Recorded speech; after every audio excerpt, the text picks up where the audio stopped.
Hello दोस्तों, 6 फरवरी 2023 को तुर्की के अंदर एक 7.8 मैग्नीट्यूड का जलजला आता है। इस भूकंप की वजह से अब तक 24,000 लोगों की जान जा चुकी है और ये भी कहा जा रहा है कि इस बार का जलजला 2005 में आए गए जलजले से भी बड़ा है, क्योंकि सन 2005 में आए गए जलजले का मैग्नीट्यूड 7.6 था। लेकिन दोस्तों, इस तुर्की में इतने बड़े जलजले के पीछे का रीजन क्या है और आखिर ये जलजले आते ही क्यों हैं? आइए दोस्तों, इन सारे सवालों के जवाब जानने की कोशिश करते हैं इस वीडियो में। 7.8 earthquake and subsequent aftershocks has soared past 5,000 people, and officials expect it to go much higher. 20,451. Turkey and Syria has now surpassed 20,000 as rescue crews desperately try to find any more survivors.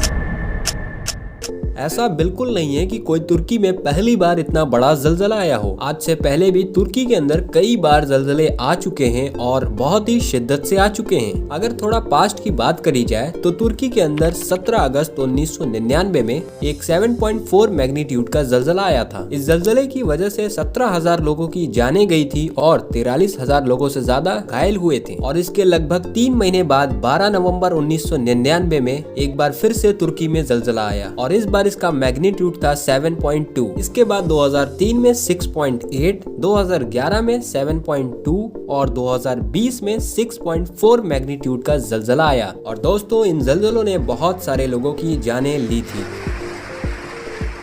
जलजले वैसे पूरी दुनिया के अंदर आते हैं, लेकिन कुछ ऐसी स्पेसिफिक जगहें हैं जहां पर जलजले बहुत ज्यादा आते हैं, बार बार आते हैं और बहुत ही ज्यादा शिद्दत से आते हैं, जैसे कि जापान, नेपाल, तुर्की, सीरिया और भी अन्य देश। लेकिन ऐसा क्यों है, ये समझने के लिए हमें ये समझना जरूरी है कि आखिर जलजले आते ही क्यों हैं और ये किस तरह से आते हैं। हमारी ये अर्थ डिफरेंट कंपोजिशन की लेयर से मिलकर बनी है। अगर सेंटर से स्टार्ट करें तो इसके सेंटर में इनर कोर लेयर होती है। इसका रेडियस होता है 1250 किलोमीटर और इसका टेम्परेचर होता है 5500 सेंटीग्रेड। अगर इसके टेम्परेचर की तरफ देखा जाए तो ये टेम्परेचर इक्विवेलेंट है सन सरफेस टेम्परेचर के, जो कि है 5600 डिग्री सेल्सियस। वैसे इसके गर्मी का अंदाजा आप यहाँ से लगा सकते हैं। इसके बाद आती है आउटर कोर, जिसका रेडियस 2200 किलोमीटर होता है। इसका टेम्परेचर 4500 से 5500 डिग्री सेंटीग्रेड होता है। इस आउटर कोर के बाद आती है मेंटल कोर। मेंटल पूरे अर्थ सरफेस के वॉल्यूम का 84% हिस्सा ओन करती है और इंटरेस्टिंगली ये एक सेमी सॉलिड लेयर है और इसी की वजह से जलजलों की फॉर्मेशन में इसका एक बहुत बड़ा हाथ है। और लास्ट में मेंटल के ऊपर आती है अर्थ क्रस्ट, जो कि पूरे वॉल्यूम का सिर्फ 1% हिस्सा ओन करती है। अब होता यह है कि इनर कोर में टेम्परेचर बहुत ज्यादा होने की वजह से यहाँ से हीट वेव्स निकलती हैं। ये हीट वेव इनर कोर से आउटर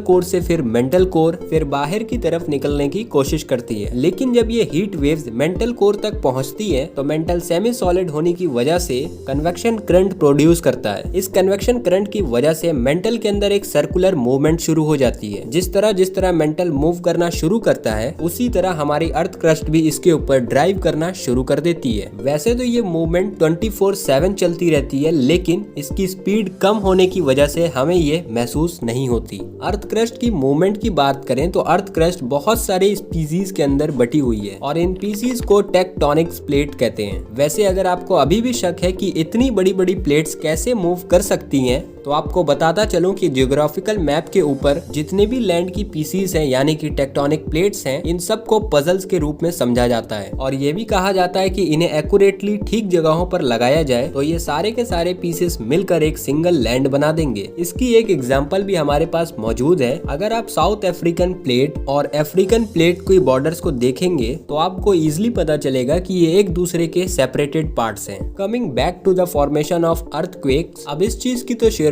हो गई कि ये प्लेट्स मूव करती हैं और ये प्लेट्स हर साल 2 सेंटीमीटर तक मूव करती है, यानी कि इनकी स्पीड होती है 2 सेंटीमीटर पर ईयर। इनकी स्पीड इतनी कम होने की वजह से आमतौर पर हमें इनकी मूवमेंट का पता नहीं चलता, लेकिन जब दो प्लेट्स एक दूसरे के करीब आती हैं तो यही 2 सेंटीमीटर पर ईयर की स्पीड बहुत डिजास्टरस सिचुएशन क्रिएट करती है।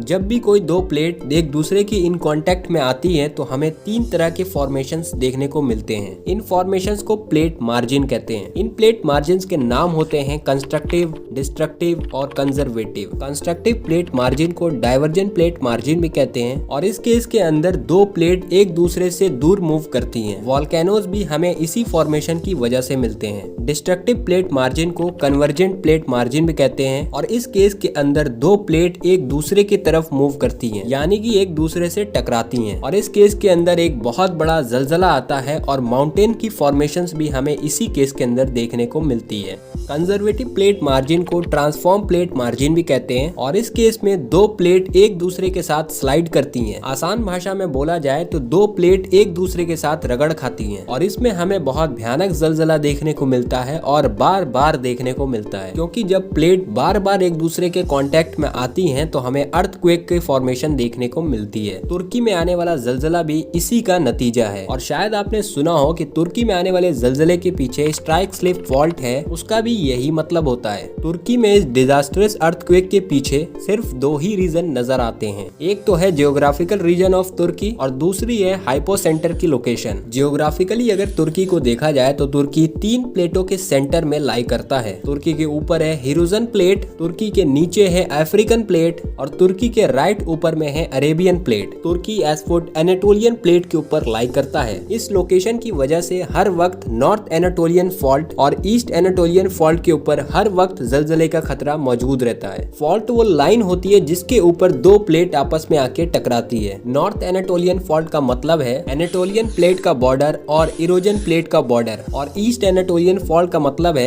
एनाटोलियन प्लॉट का बॉर्डर और अरेबियन प्लेट का बॉर्डर। तुर्की में इस बार का जलजला ईस्ट एनाटोलियन फॉल्ट के ऊपर आया है जिसके अंदर अरेबियन प्लेट और एनाटोलियन प्लेट आपस में टकराई। बेसिकली हुआ ये है कि अरेबियन प्लेट नॉर्थ की तरफ मूव कर रही थी जिसकी वजह से ये एनाटोलियन प्लेट के साथ टकराई है और इसी टकराव की वजह से 7.8 मैग्नीट्यूड का जलजला पैदा हुआ है। इसके अलावा क्योंकि ये कंजर्वेटिव प्लेट मार्जिन है तो इसके कई सारे आफ्टर शॉक देखे गए हैं और इसके अंदर एक 7.5 मैग्नीट्यूड का एक और शॉक देखा गया है जिसे रिपोर्ट्स के मुताबिक एक और जलजले के रूप में कंसिडर किया जा रहा है। इसके अलावा इस जलजले का हाइपो सेंटर 11 माइल्स नीचे था जिसकी वजह से बहुत ज्यादा डिस्ट्रक्शन हुई है। हाइपो सेंटर वो पॉइंट होता है जहां बीनीथ द अर्थ सरफेस दो प्लेट आपस में टकराती हैं और यही वो पॉइंट होता है जहां से जलजला शुरू होता है। अगर ये पॉइंट जमीन के सतह के बहुत ज्यादा करीब हो तो नुकसान बहुत ज्यादा होता है क्योंकि शेकी इफेक्ट बहुत ज्यादा क्रिएट हो जाता है, लेकिन अगर ये पॉइंट जमीन से काफी गहराई में है तो ज्यादा नुकसान नहीं होता। इसके अलावा इंटरनेट पर एक बहुत इंटरेस्टिंग चीज चल रही है और वो है इस जलजले को लेकर प्रिडिक्शंस। तो मैं आपको बताता चलूं कि ये सारी की सारी प्रिडिक्शंस 110% फेक हैं क्योंकि साइंस अभी तक कोई भी ऐसा तरीका नहीं निकाल पाई जिससे ये पता चल सके कि जलजला अब कब आने वाला है। हमारे पास इस वक्त सिर्फ सिस्मिक ग्राफ की टेक्नोलॉजी मौजूद है जिसकी मदद से हम ये पता लगा सकते हैं कि जो जलजला आया था उसकी गहराई कितनी थी, इससे ज्यादा कुछ भी नहीं। इसलिए इन फेक ट्वीट्स और फेक न्यूज से डरने की बिल्कुल जरूरत नहीं है क्योंकि कोई भी बंदा ये प्रिडिक्ट नहीं कर सकता कि जलजला कब आने वाला है। अर्थक्वेक से रिलेटेड हम सिर्फ 3 ही चीज कर सकते हैं। एक तो ये कि हम अपने कंस्ट्रक्शन को मजबूत कर सकते हैं, दूसरा ये कि लोगों को फॉल्ट लाइन से दूर रख सकते हैं ताकि मोर्टेलिटी रेट कम हो सके और तीसरा ये कि जिन लोगों का नुकसान हुआ है जलजले की वजह से उनकी मदद कर सकें। इस वक्त तुर्की की मदद करने के लिए काफी सारी कंट्रीज ने स्टेप्स उठाए हैं इंक्लूडिंग इंडिया एंड पाकिस्तान। बाकी आपकी क्या राय है इन सारी सिचुएशन को लेकर हमें कमेंट्स में जरूर बताइएगा। इसके अलावा ये वीडियो अगर इन्फॉर्मेटिव लगी हो तो ज्यादा से ज्यादा लोगों तक शेयर जरूर करें।